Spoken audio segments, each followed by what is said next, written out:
La maman panafricaine est une combattante de longue date. Et la maman panafricaine a commencé ses activités depuis avec Thomas Sankara. C'est pour vous dire qu'au temps de Thomas Sankara, j'étais la responsable des femmes dans mon secteur. On appelait le secteur, c'était le secteur 11 à Ouagadougou. Le secteur, il n'avait rien de particulier, il travaillait comme les autres secteurs à sauvegarder la révolution parce que nous étions rassemblés autour du CDR, entre les CDR dans les quartiers, et nous travaillons à consolider la révolution de Thomas Sankara à cette époque. On a commencé à militer depuis que Thomas Sankara est parti, avec notre âme vraiment. Et on était toujours dans des petites équipes et on murmurait toujours qu'on réclamait cette révolution. Et quand le président, l'ancien président qui a assassiné Thomas Sankara, quand il est parti, et nous avons commencé à nous organiser depuis lors. Et j'étais la plus vieille des jeunes qui se sont mobilisés et qui ont créé une équipe qu'on appelait Association La Copa BF à l'époque. Et j'étais avec eux. Et je peux vous dire que c'est nous qui avons initié l'arrêt des conteneurs au Burkina Faso, les conteneurs français. Et on était mobilisés avec d'autres personnes, d'autres équipes qui s'appellent Malit. Nous, on était jeunes à l'époque et Malit, c'était une ancienne association qui avait du monde.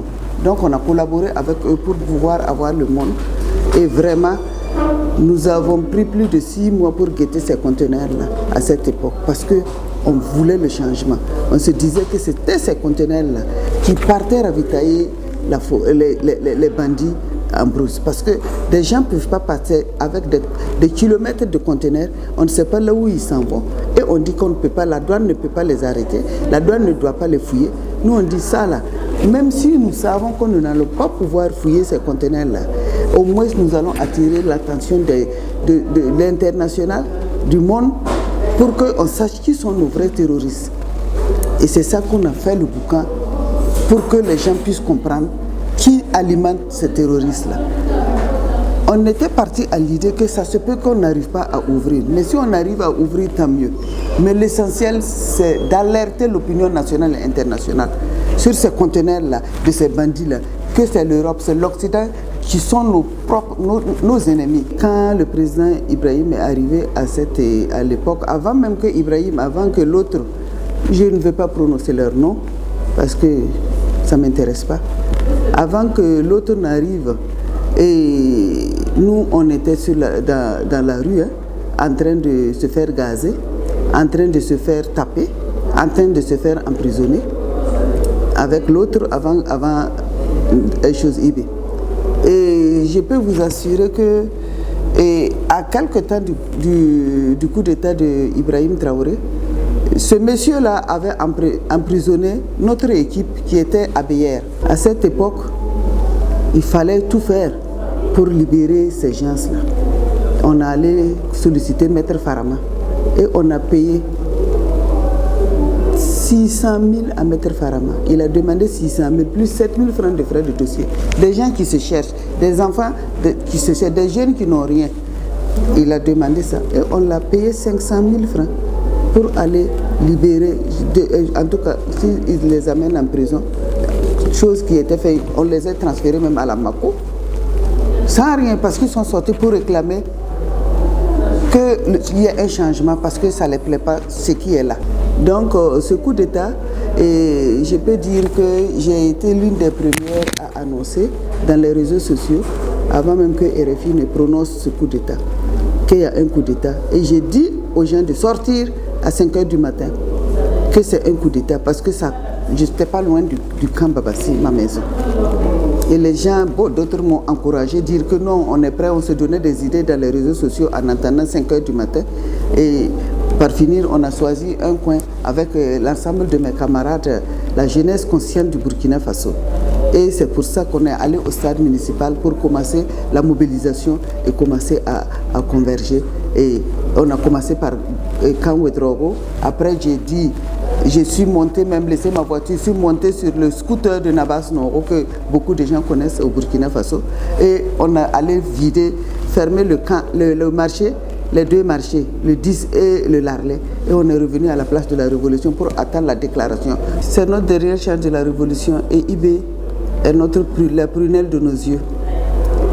IB est tellement protégé par sa population, même déjà, qu'il n'a même pas besoin de garde-corps. Parce que la population le porte dans le cœur. Il n'a même pas de garde, plus besoin même. Nous-mêmes les femmes là, on s'est réunis en Amazon, quel qu'en soit ce qui va se passer. Nous on est devant. Il faut qu'il passe sur notre corps avant d'atteindre IB. Tous les Wahiniens, la jeunesse consciente du Burkina Faso, sont mobilisés et autour de cette CNAVC là. Et quand on dit Wahiniens, en notre langue, sortez, quand il y a danger, quand il y a quelque chose, on dit Wahiniens, Wahiniens. Tous les coins du Burkina et même dans les autres contrées, ils se mobilisent au cas où s'ils vont descendre à Ouaga. Donc, je peux vous dire que nous, on a nos VDP et nos FDF qui travaillent nuit et jour pour garder IB. Mais le peuple aussi est une arme fatale pour la protection de IB. Vous avez vu, les gens disaient qu'ils nous donnaient 1 mois pour IB, 1 mois pour disparaître, pour que le peuple se révolte. Ils ont tout fait. Mais le peuple ne s'est pas révolté. Et malgré qu'ils disent qu'on n'a pas les moyens on n'aura pas les moyens pour payer les fonctionnaires, IB a eu les moyens pour payer les fonctionnaires et encore il gagne l'argent pour acheter les armements. Mais c'est un génie. Il a développé son génie créateur comme Thomas Sankara le disait. Il l'a développé avec tout son entourage, son génie créateur, comment faire pour sortir l'argent. Mais il y a l'argent dans le pays. C'est que ceux qui étaient là, c'était des gourmands. Voilà, ils pensaient qu'à leur ventre et non au peuple. IB est venu pour penser au peuple. C'est ça la différence. Il est venu pour chercher. Donc, il fait ce que le peuple aime. Acheter les armes pour les protéger. Construire des usines pour que leurs enfants gagnent du boulot. Essayer de faire des travaux d'intérêt commun, comme à l'époque de Thomas Sankara. Vous avez vu que la semaine passée, il y a eu le projet METBA qu'il a initié. Et chaque entité part pour faire au moins 1 km 50 mètres de pavé. Et les gens contribuent au ciment, aux choses, au granit, à tout pour faire le pavé. Les gens contribuent et ça, c'est l'engouement total. Partout dans le monde, même dans les pays, nos compatriotes et même d'autres qui ne sont pas burkinabés, qui voient ce que le Burkina, ce que le président IB est en train de faire, ils envoient de l'aide, des tonnes de ciment pour continuer vraiment l'œuvre pour achever l'œuvre que le président a décidé de faire. C'est notre Messie. S'il n'était pas là maintenant, peut-être que tout le monde était mort.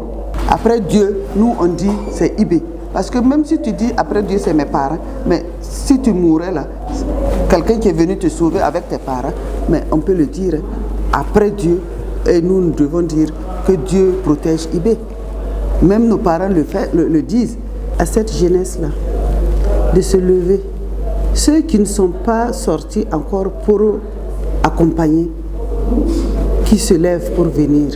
Parce que ce combat-là est la leur. Nous, on est en train de se battre pour eux. Parce qu'à l'âge, souvent je dis, quand De Gaulle faisait la première guerre et la deuxième guerre, il était vieux. Il avait, je me dis, plus de 40 ans. Mais il était sorti et il combattait, il continuait la résistance pour pouvoir rétablir l'ordre en France, la dignité à la France. Et c'est ce que je dis à nous les anciens, que les jeunes accompagnent. Dites aux enfants que nous nous battons pour eux. Sinon là, c'est notre pays qui sera en déroute. Donc j'appelle la jeunesse du Burkina Faso, du Niger, du Mali, à se mettre autour de leur chef d'État. Parce que ce combat-là est la leur. Surtout nous les femmes. Moi je dis tout le temps que nous les femmes, c'est nous qui souffrons plus que dans cette guerre-là. C'est nous, parce qu'un enfant qui part, ton enfant qui part en guerre et qui ne revient pas, c'est toi qui es perdante dans tout ça. L'homme, là, même à 100 ans, il peut encore marier une jeune fille de 18 ans. Et puis, il aura quelque chose pour laisser sur terre avant de partir. Mais une femme, il y a une limite et elle ne pourra plus faire quoi. Donc, c'est nous les femmes. Ce combat-là est la nôtre. Moi, j'appelle toutes les femmes de l'AES à se mobiliser parce que s'il y a perdant, c'est nous qui allons plus perdre que les hommes. Donc, mobilisons-nous autour de nos chefs d'État et disons non à l'impérialisme. Combattons-nous. La patrie ou la mort, là, il faut que ça soit une réalité. Il faut que ça soit une réalité parce qu'on doit mourir pour notre patrie.